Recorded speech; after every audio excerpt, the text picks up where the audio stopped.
खमा गणी जय माता जी की। आप सभी को मेरा प्रणाम, राम राम सभी श्रोताओं को। और आज महाराणा प्रताप की पुण्यतिथि के अवसर पर मैं सच्चे दिल से, तहे दिल से, हार्दिक दिल से मैं श्रद्धा सुमन अर्पित करता हूँ। महाराणा प्रताप को नमन करता हूँ। उनके व्यक्तित्व से मैं व्यक्तिगत रूप से बहुत ज़्यादा प्रभावित रहा हूँ।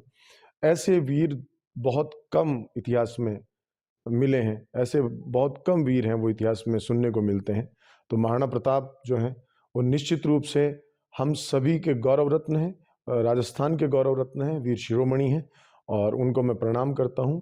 लेकिन एक रचना जो पीथल पाथल रचना है, बहुत लंबे समय से आप भी सुन रहे हैं, मैं भी सुन रहा हूं और हमसे भी पहले की रचना है।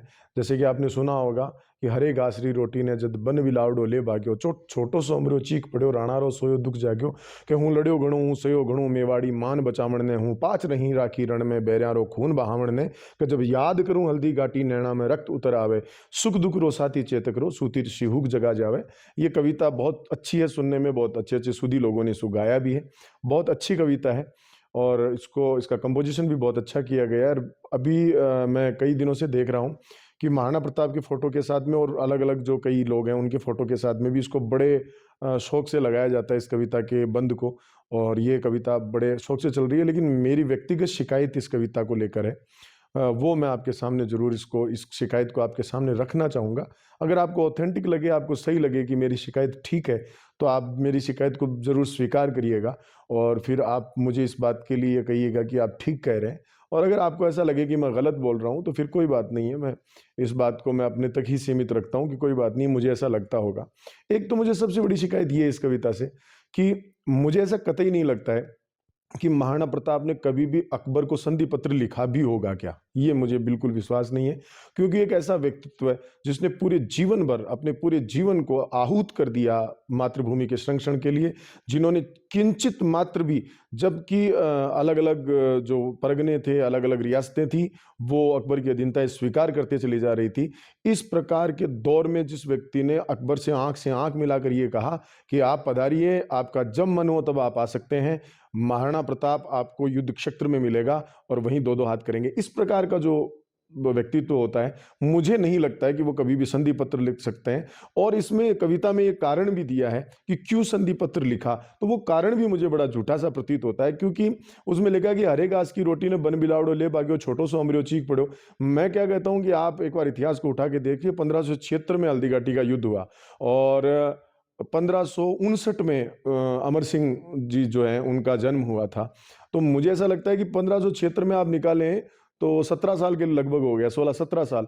17 साल के अमर सिंह हल्दी घाटी के युद्ध में जब युद्ध कर रहे हैं तो आप उनका इतिहास उठा के देखिए, उन्होंने एक हाथ से, एक तलवार से पूरे के पूरे सेना नायक सहित, घोड़े सहित पूरे को चीर के तलवार को जमीन में घुसेड़ देने की ताकत रखने वाले उस अमर सिंह के बारे में अगर कोई व्यक्ति ये कहे कि उनके हाथ से घास की रोटी बिलाव छीन के भाग गया, तो ये मुझे थोड़ी बात हजम नहीं होती है, मुझे अच्छा नहीं लगता है।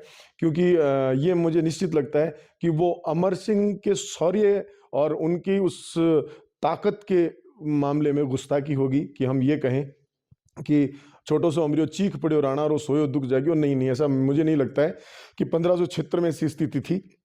अकबर जो है उससे लोहा लेने के लिए महाराणा प्रताप से कंधा मिला के अमर सिंह जी जो है वो भी हल्दी घाटी के युद्ध में पूर्ण रूप से जूझ रहे थे। तो मुझे ऐसा प्रतीत नहीं होता है कि कहीं भी ऐसा कोई कारण रहा हो कि अमर सिंह की वजह से, इसमें जैसा कविता में बताया गया है कि अकबर से महाराणा प्रताप ने अधीनता स्वीकार करने के लिए संधि पत्र लिख दिया था।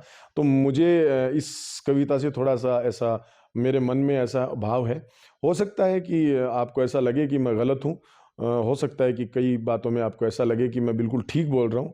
अगर आपको ऐसा लगे कि मैं ठीक बोल रहा हूँ तो आप निश्चित रूप से कहीं भी इस प्रकार के जो बंद हैं वो पढ़े जाएं, कहे जाएं, तो आप निश्चित रूप से उनसे कहें कि ये कविता बिल्कुल इस प्रकार की भावनाओं को आहत करने वाली है, जिनमें अमर सिंह जो हैं वो निश्चित रूप से 17 वर्ष के अमर सिंह, आप सोचिए वो जब योद्धा रण में उतरता होगा, अब अगर कहीं उनके वीरत्व की बातें चलती होंगी तो, और हम ये कहें कि यार अमर सिंह घास की रोटी एक बिलाव लेके भाग गया इसलिए अकबर को असंधि पत्र लिख दिया महाराणा प्रताप ने।